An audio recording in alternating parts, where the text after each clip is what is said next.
I always hated the term overnight success. There's no such thing as overnight success. When you see somebody who has any type of success at all, whether it be, you know, somebody who's world famous household name, chart topping success artist, or somebody that just has longevity, which is, I think, the most desirable thing to have in this business. When you see people like that, they may have come into your life overnight. You may have discovered them by accident and gone, where has this person been all my life? I didn't know about this music. The fact of the matter is that person likely spent decades in a place called the music industry. The best description of the music industry that I've ever heard in my entire life is attributed to Hunter S. Thompson. And I don't know if he really said this, but I've never forgotten this. Since I heard this, it's been in my mind ever since. It is the most accurate portrayal of the music industry. He said, or supposedly said, the music industry is a long plastic hallway filled with thieves and whores that will stab you in the back for no reason at a moment's notice. It also has a dark side.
Now, I should preface this part of the story with some background information.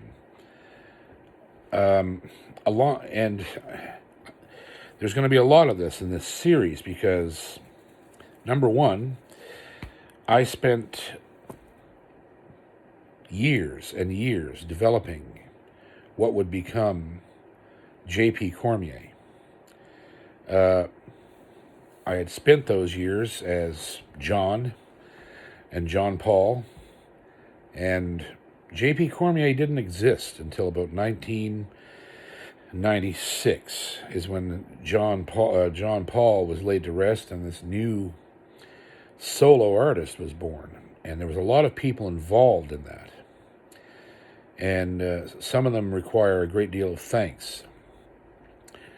But after the phone call I had with Marty just before leaving Alabama, I realized I was in a lot of trouble because I was going home to Cape Breton with nothing in place. Now, musicians are like frogs. They jump from lily pad to lily pad, and they don't make the jump normally unless they can see the next lily pad. That's normally what people do, but I was known to not do that, to jump into the, not caring if I hit the water or the land or another lily pad or whatever the hell I was going to hit. I didn't really care. But in this case, I was giving up something that I had fought for a decade. I wanted to be a well-known American musician, and I was giving that up. But at the same time, I agreed with what Hilda was telling me and what Bob thought. Bob had his opinions, and so after that phone call with Marty, and I realized that I was really done down there. or at least I was being told I was done, I started to look at Hilda and go, okay, so what are we going to do when we get home? And so she said, well, why don't we talk to Natalie McMaster? And I knew Natalie. I had been around Natalie when we were kids. We had done fiddle contests together as performers. Her and I and Ashley McIsaac had actually at one point thought about creating a band with the three of us. We had talked about it at a fiddle contest we were all at together in Sackville, Nova Scotia, back, I don't know what the year was, but we had all discussed it, and I was a big fan of hers. I had her first album called Four on the Floor. I listened to it incessantly, and she was a great player. Even then, she was a great player. This is before she went commercial, but she was on her way to becoming commercial in the mid-90s, and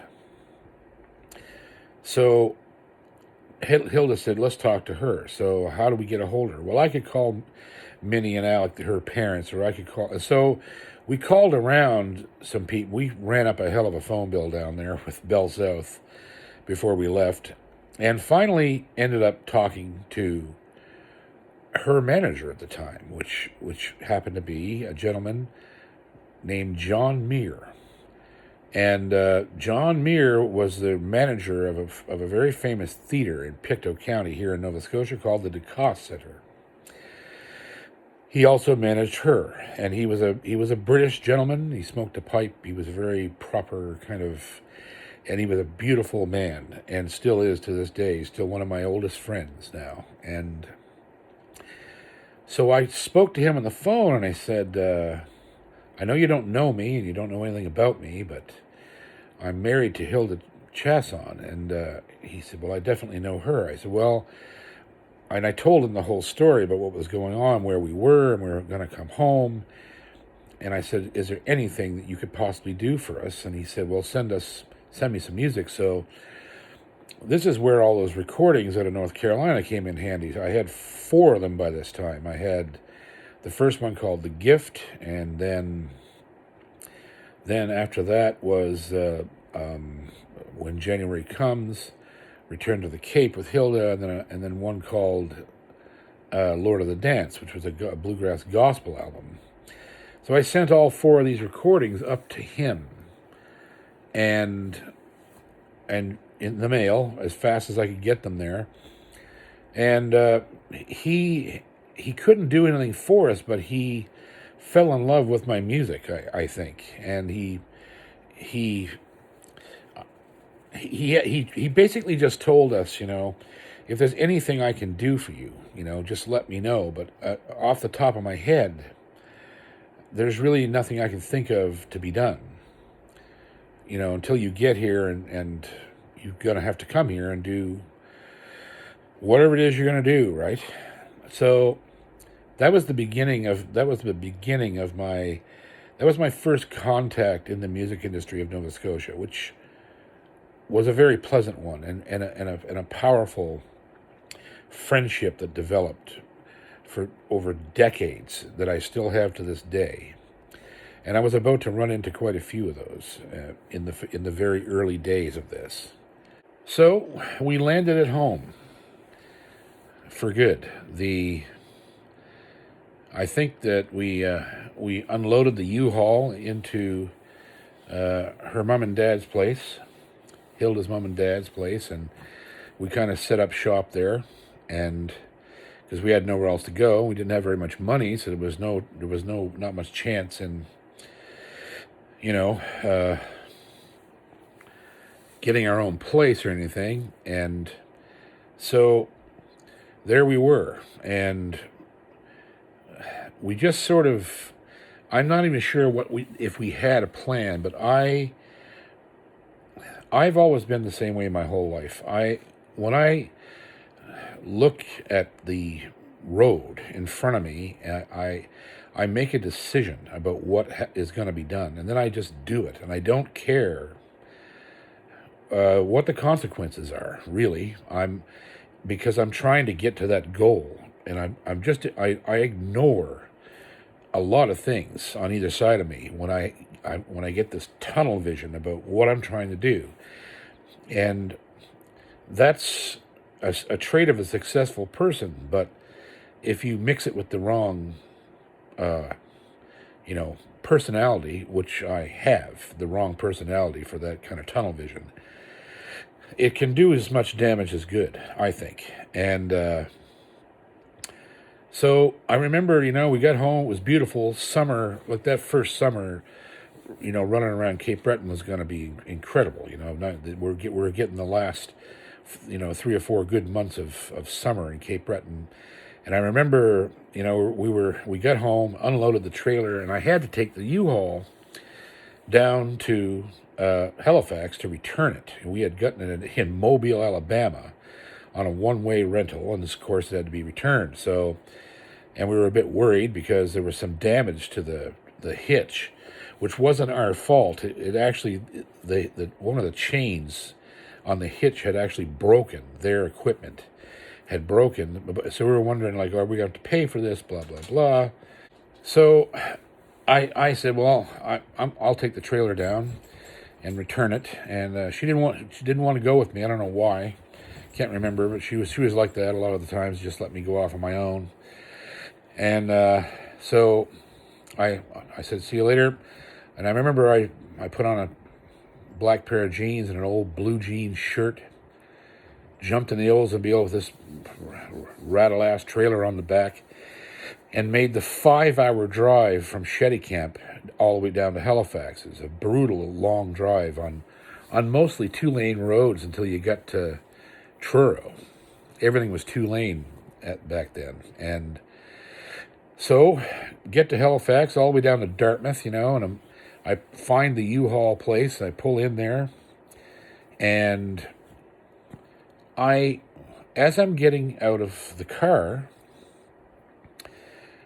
I see a person that I know, and I couldn't believe it. And I was like, hey, it was Kim Eisner, the piano player that I had met as, when I was a boy. She was the accompanist at every fiddle contest in the Maritimes and beyond. And I just loved her to death. I had a major, massive crush on her when I was a kid. And I got all excited. I was seeing somebody I knew, right away coming home. And she said, what are you doing here? And I said, well, I'm just returning this trailer. I said, what are you doing here? Well, she was doing something at the business next door.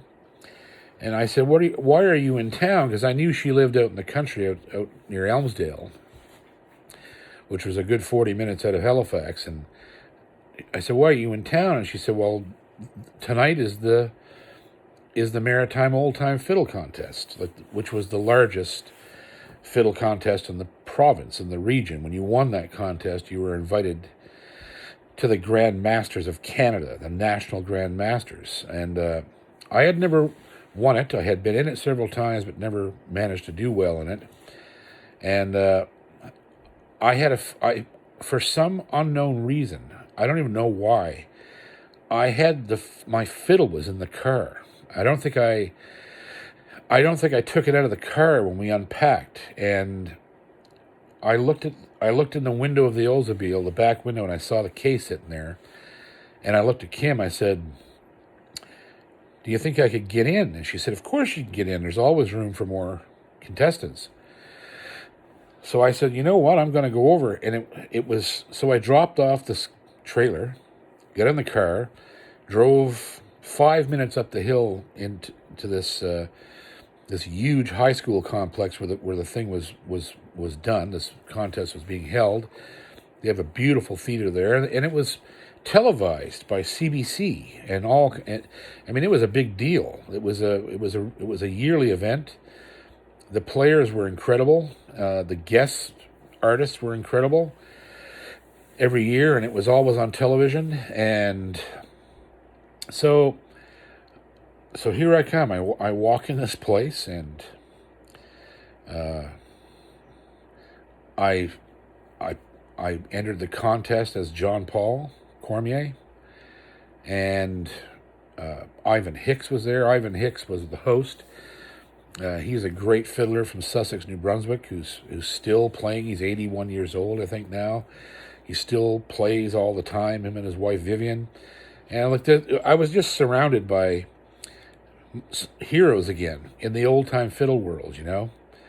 I believe Graham Townsend was there that year, too. Lee Cremo.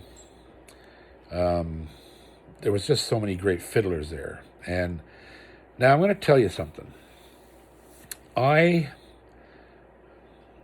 When I first started going to these contests, I always felt, especially among the other players, especially when I was forced to go into age-specific categories, the other kids, you know, they didn't like me. And that's nothing new. No other kids ever liked me. In school, like I had very few friends, and because I was weird. I was not the normal cat, and even other kid musicians didn't like me. I still remember one time at that contest when I was a kid. I was in a room with a bunch of kids, you know, and one of my heroes was playing, Denny Langto. He's probably one of the best fiddlers in the entire planet. He's from Quebec. He studied under Tijon Carignan, one of the greatest French fiddlers that ever lived, probably the best French fiddler that ever lived. And he was there hanging out. He wasn't even competing. I think he may have been a guest that year. And I remember being in the room with him and a bunch of other kids, and there was this hotshot kid from Ontario that was in the contest who was bound to win it. He was in the, I think, the 18 and under category, and I was in the same category. And I remember they were all talking, and I was sitting there trying to fit in. And I remember looking at this kid at one point and going, he was talking about his fiddle being a Steiner violin, and it was a beautiful blonde fiddle. So I said, completely innocently, looked at this kid and went, is that really a Steiner? And he looked at me immediately and went, no, your nose is. And I was thinking, and it blew me away. It blew me away. I was like, what the fuck just happened?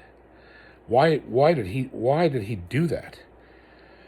You know, and so it was like, even in the world of music, I couldn't catch a fucking break. You know,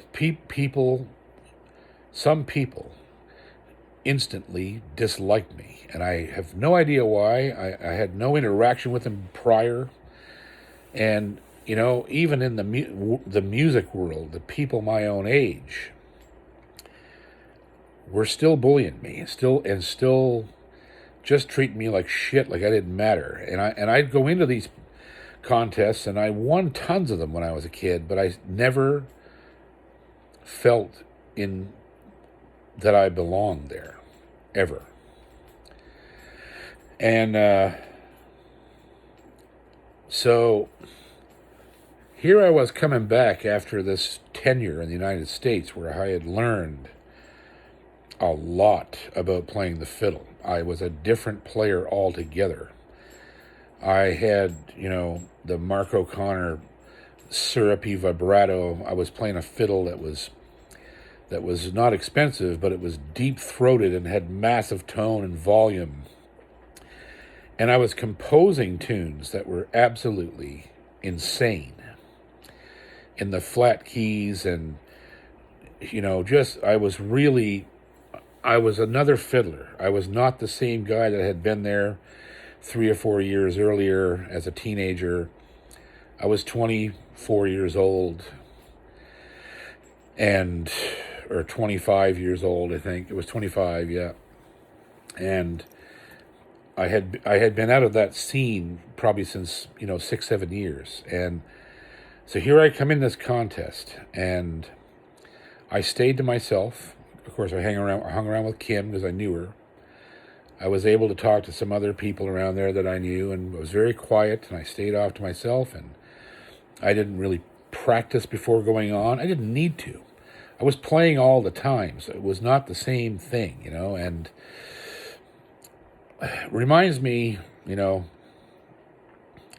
at the time I thought this might be a bit unfair, and because I'll digress to another story.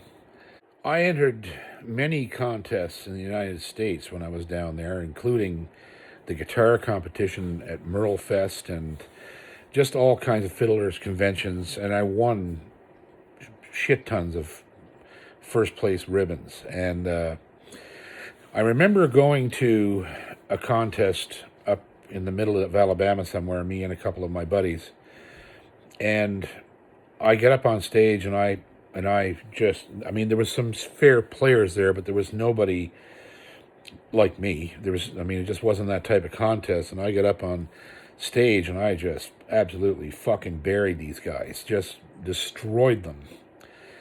I didn't take into consideration what might happen, but I didn't even get off the stage. I had just left the stage and I was in the wings go down these stairs out into the hall. And these three guys rushed up, the organizers, and they stopped me in the hallway and they said, "Excuse me." I said, "Yes." And they said, "We're concerned that you are a professional musician." And I lied my ass off because I wasn't. Well, I don't know. I don't know if I lied or not. I said no, I'm not, because I wasn't making a goddamn cent playing for Jerry, and I considered that. If I'm not really making a living at this, and how can I be called a professional musician? And one of the guys said he plays for Jerry and Tammy Sullivan, and they said, "Is this true?" And I said, "Well, yeah." I said, "But I don't really make a living at it. I had Joey with me." I said, "I work for this guy at a music store." And it got a bit, like, I thought for a second these guys were going to whoop my ass. I really did. It was that, and it was in the right part of the country for it, right? And I thought, holy shit, these guys are going to, I suddenly had these visions of the scene in the Hustler when they broke Paul Newman's thumbs. I thought, holy shit, what are these guys going to do? And it get kind of weird and heated for 30 or 45 seconds, and they said, "Okay, fine." But then the guy looked at me and said, "You can't enter this contest ever again." And I said, "Oh, okay." And I won it. They gave me the prize money, which was, I think, $100 or something. And I felt bad afterwards. At the time, when they challenged me, I got indignant. And like, if you're going to have a contest, invite anybody who wants to come in. Don't complain when somebody comes in that can beat everybody. And but after it was over and they handed me that envelope with the $100 bill in it, I felt, well, like shit. I was like, and on the way home, I was telling Joey, I said, "Man, I don't think I want to do these things anymore." And so anyhow, when I got to that contest in Dartmouth, I was remembering all that, and I thought, I'm going to walk out on that stage and I'm going to present something that really nobody else can do here. It's either going to win the contest or I'm not even going to place. It was that kind of thing, right? Because my style was so unique that, I thought, this is either going to blow everybody's faces off or I'm going to win nothing. But whatever happens, I don't give a shit. I'm not going to feel bad about this. Because, yeah, I just came out of the States and I was working in Nashville and I've played the Opry and I've done all this other shit. But when I'm here at home, I'm nobody. I'm nothing. I got no job. I got no gig. Nobody knows who I am as a solo artist. And I was justifying myself the whole time, right, in my head. And sure enough, I went up and played and I got in the finals, no problem. And so at that time, the the contest, I believe, was all in one day. They had the preliminaries in the afternoon, and the nighttime was the finals, and that was the part that was televised. So here I go into the finals, same thing. I took Kim out on stage, and I just played my ass off. It was even, I'm not blowing my own horn. I'm just looking back at what I did and thought, holy shit, that was just terrifying what I played. And I played this tune in E flat called "The Broken Light." And Carl Elliott, one of the greatest old-time fiddlers ever in Canada, who would come back into my life in a huge way 20 years later almost, he told me at one point afterwards that it was the best reel he'd ever heard in his life. He said, I can't believe that tune. And so there was a lot of people at this contest that, and I'm strange how I'm going into so much detail about this, but this is my life in music, right? There's a lot of weird things go on, right? This contest wasn't like it was when I was a kid. It was populated by these players who were monstrous players, and they were from all over Canada, and there was like a group of them in Canada that just made the circuit every summer, and they chose which contest to go into based on the prize money. So they basically made their whole summer wages trying to win these first place prizes. And so I was up against some serious players, but it just didn't matter because I wasn't like them. I walked on that stage and played something that was just not in the norm. My waltz was stellar. My jig I wrote, and my reel I wrote myself.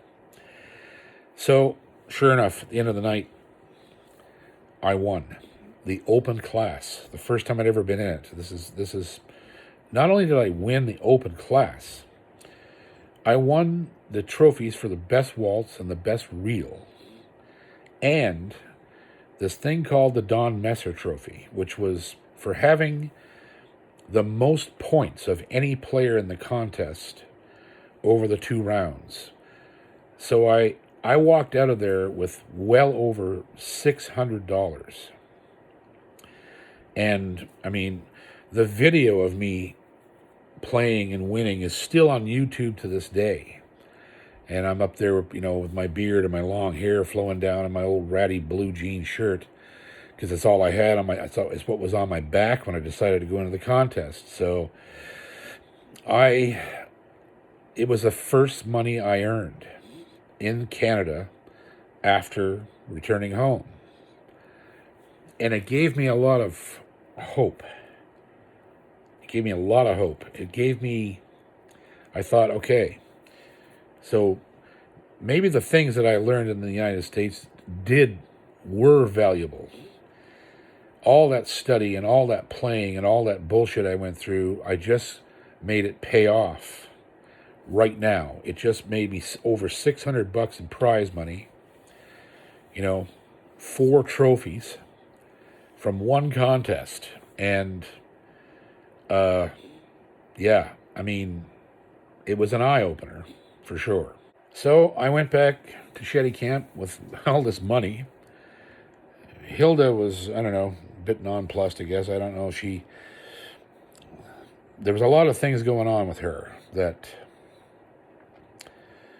were going to become apparent to me very quickly, and I had to change how I was doing things because of it. Number one, again, in her defense,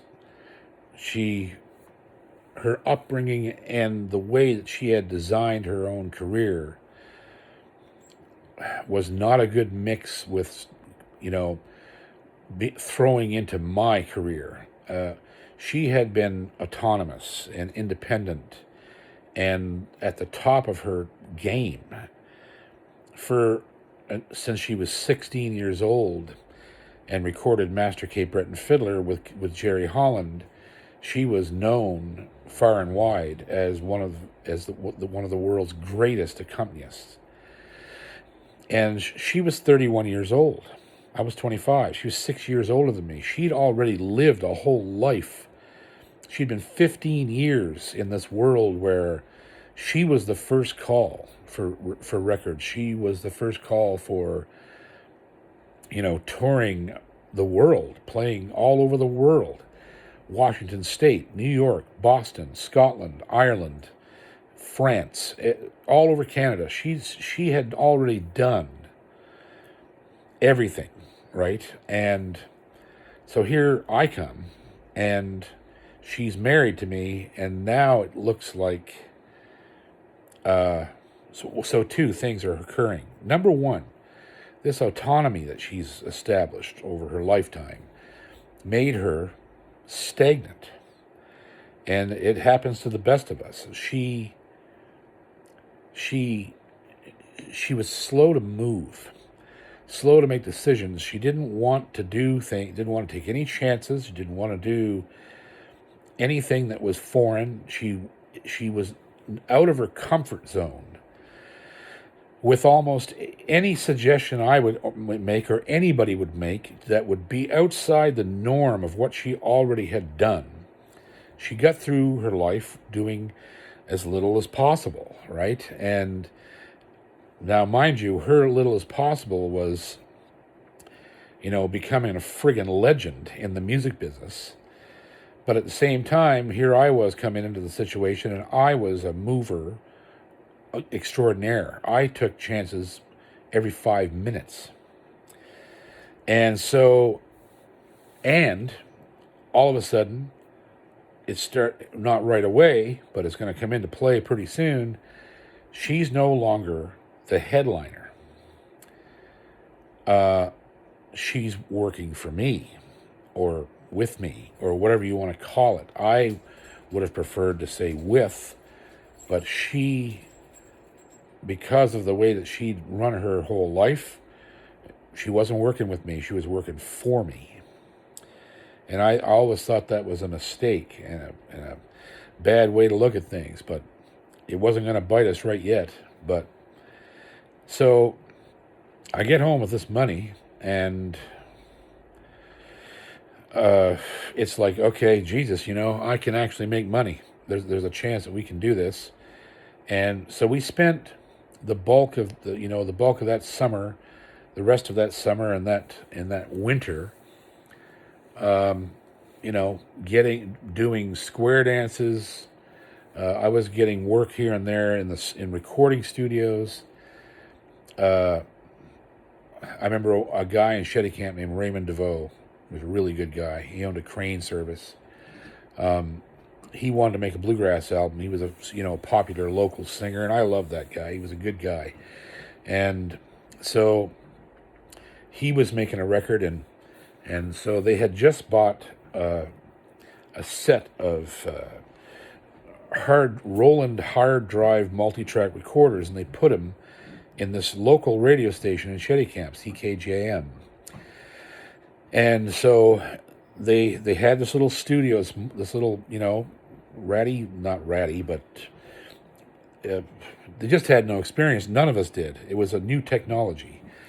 And they had this little thing set up in the museum in Shettycamp there, the Acadia Museum, I think it was, and they had a place there to record. And so I went in there and was the whole band on his record. I played bass guitar, fiddle, mandolin, banjo, dobro, all that stuff on the record. And I made a pretty good deal of money, not near what I would be making in the future, but I got paid pretty damn good. And he was so happy with the record, and it was a good record. I loved it. It was early in my, possibly the first thing I had ever done in Canada as a multi-track recorder guy, an overdubber master that I would be forced to become later, But so there was those things going on. I was meeting more and more people in Cape Breton, and we made it through the first Christmas, which I don't even really remember. But I do remember one thing. Long about that fall, I couldn't handle living with her parents anymore. And it wasn't them. I loved both of them, but I couldn't handle them together. I just couldn't. It was just, they were so mean to each other. I don't know. Maybe they didn't even see it. But I loved them both. And then when they were yelling at each other all the time and fighting with each other and arguing and nitpicking about every goddamn thing that happened, it really stressed me out, because I had come from that as a child, and it gave me so much anxiety. My generalized anxiety disorder and panic attacks and stuff, they started to come back. It's like, I can't do this. There's no way I can live with this going on around me all the time. And so the first thing that happened that I did, that I realized I was going to have a hell of a fight uphill for the rest of the marriage, was I went out without talking to Hilda. I mean, that was probably the stupid thing to do, but God damn it, I had to do something. I wasn't, I couldn't just sit where I was. I went out and found a house to rent. It wasn't much of one. It was in pretty bad shape, but it was cheap. And it was just up the road in Cap Lemoyne. And so I went and rented it. And I come back to Hilda and I said, I just got us a house. And of course, she shit in her clothes and lost her mind and whatever. But it blew over. And so we got the hell out of there and moved into this little tiny bungalow, basically sitting in the middle of a swamp, with this stone basement underneath it that you got into through a trapdoor in the floor, and there was always 2 or 3 feet of water in it. But that's where we ended up. It was a little 2-bedroom place, but I needed it. She did too. She just didn't know it. But there we were. We finally got our own little spot, and it felt good after we got in there and everything was settled down. It was like, God damn, we got our own place. It's good. We're going to be fine. And so that was sort of the beginning. That was the beginning. When I look back on that, those early days of becoming J.P. Cormier, who I wasn't at that point, I don't think, really. We had some pretty good times, but at the same time, there was a lot of strife between Hilda and I all the time. There was a level of, I guess, fear on my part about, what I was going to say or do next that was going to start the next huge argument. And it didn't take its toll on me right away, but it's just like that thing they say, and I'm going to preface this by saying that, a lot of the bad things that happened between her and I don't remember. I've blocked them out. They were that bad that I just, because I always got the worst end of the stick, in these altercations. I was the one, I got, plowed under every time. And it's like that old adage, if you boil a pot of water and drop a frog in it, it'll jump right out of the water and run away. But if you take the same frog and put him in a cold pan of water and turn the heat on and it heats up, and he'll sit there till he boils to death. And it's unbelievable how true that is inside the human condition. You can put up with a lot of shit and just you compartmentalize it, you justify it, you take some of the blame for it, you do whatever you have to do to get through your life, and just, you try to ignore negatives. And, it was difficult at times to do so. And so there was, I mean, it was, the first 6, 7 months we spent there, you know, that midsummer to the following spring, early in the spring actually, was some pretty cool, some pretty cool times. And I spent that time, working at my new craft, which at the time, this would come back to haunt me too, is the most money I was making was actually playing the fiddle. And the way I was getting work for dances, square dances, and these things were 4-hour affairs where you played for 4 hours straight with no real break. You just played set after set after set after set. And the sets consisted of, 10 minutes of jigs, another 10 minutes of jigs, and then 15 or 20 minutes of reels. Now, the reels I had under control. I knew thousands of them, or hundreds at that time. But jigs, I didn't have enough jigs. So this is what I mean about how I get focused on something, and it's like I got no other choice. I have to do this. So I went to a music store and I bought a book by a woman named Barbara Warren, or Warham, and it was called Theory for Beginners. And I didn't know jack shit about theory, so I took this book and I read this book over a weekend and taught myself how to read simple melody. And then, of course, Hilda was a repository of music, and she had tons of books full of fiddle tunes. And so I went through all these books. I went through the O'Neill's Mammoth Collection, or the 1,000 Fiddle Tunes it's called. I went through the Kerr's Collection. I went through the Atoll Collection. I went through all these books. And I picked out and learned 80 jigs. And I made notes on the first couple measures of each tune. And then that would remind me of the rest of the tune. And so that's how I taught myself all this music, so I could go out and play dances, because they paid $300, $400, $500 a night. And we started getting busy doing that. And of course, as well, I started to meet a ton of talented Cape Bretoners. And so that was sort of the meat and potatoes of things. I still wasn't getting any recognition as a singer, because I couldn't get a job as a singer. Nobody really knew what I was doing, but they knew me as a fiddler.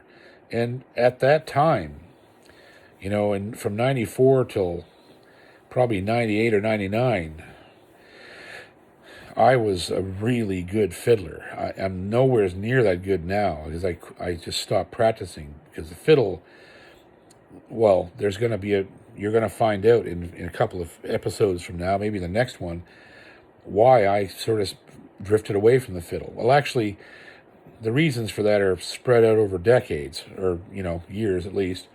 And, but the fiddle was making me my bread and butter. So nobody really knew I was a singer.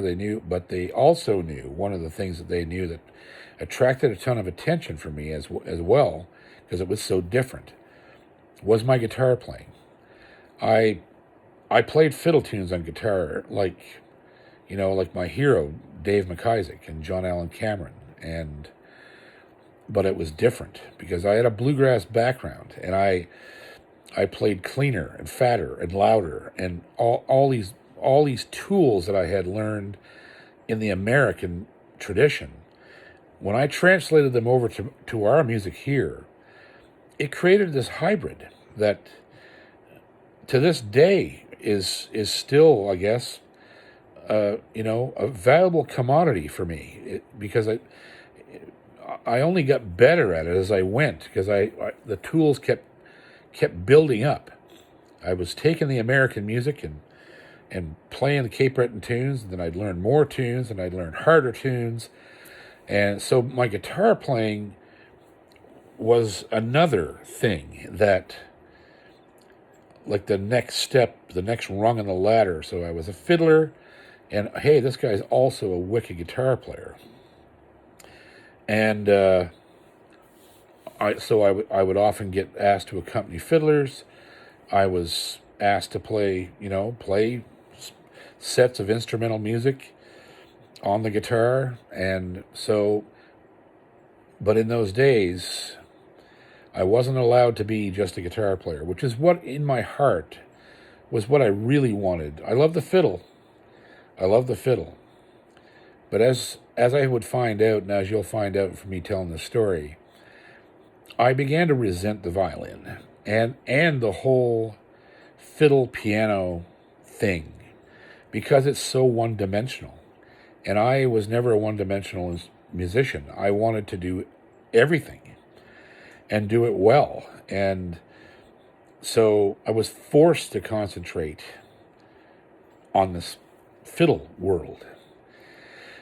And so that's what I did, because that was making our money, that was buying our bread and butter. And every once in a while, I'd get to let loose on the sixth string.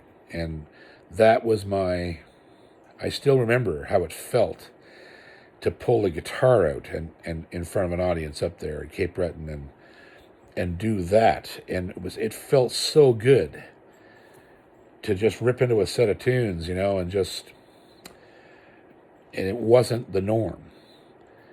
And I think that was the most important thing to me. It wasn't normal to do that. It was a reprieve somehow from this musical prison I was in that was indeed paying the bills, but it wasn't paying my internal bills.